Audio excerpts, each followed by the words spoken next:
day of reviewing Fast and Furious, these smaller cars. See, I can hold them. They're so tiny. And then, you snap your fingers, and they, grow really fast. See? They, grow that big.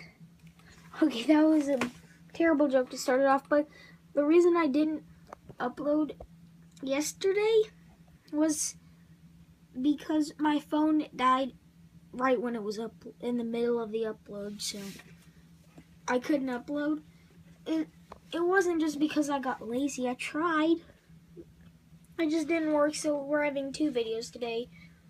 But as you can already see from the title and what I just said not that long ago, reviewing Fast and Furious cars.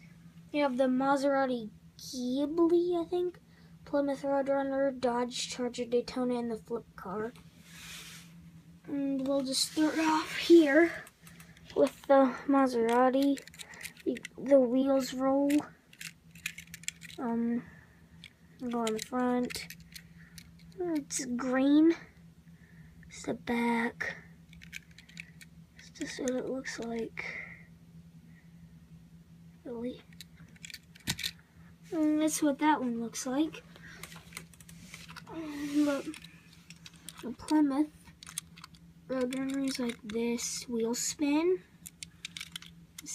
This is kind of like a different material than the rest.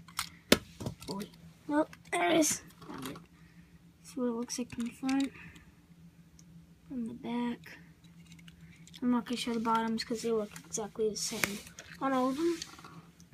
This is the Charger Daytona. It's really cool. It's a cool looking one. That's what it looks like on the front, the back, sides, top.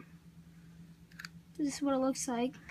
If you guys do see, I'm going to do a stop motion thing after this. Stop motion, I mean. That's what I'm going to do. But this is the flip car, which is really cool because it actually will flip other Hot Wheels cars. I don't have really a good surface area because it's all carpet. But they actually do. Here, you can see my mess back there. It's super cool. That's what it looks like from the back. That's like the engine, front, sides. It's like where the cameraman would sit in the actual movie. That's all I have to say. Really show for you guys. This is what it is. I know the Fast and Furious, the Fate of the Furious is coming out. I'm definitely getting tickets for that when that comes out because I really like the movies and stuff. Because I have a lot of the merchandise, as you can tell. But I'll be doing a lot more of the Fast and Furious stuff and review it as we get closer and closer to the movie. And yeah, that's all I have to say. Tom Sawyer 35 signing off. So this is just the attempted stop motion I made with the cars, but hope you like it. It's just a little addition to the video to make it a little longer and nicer for you guys. So I hope you enjoyed this and the other video. Please like and subscribe.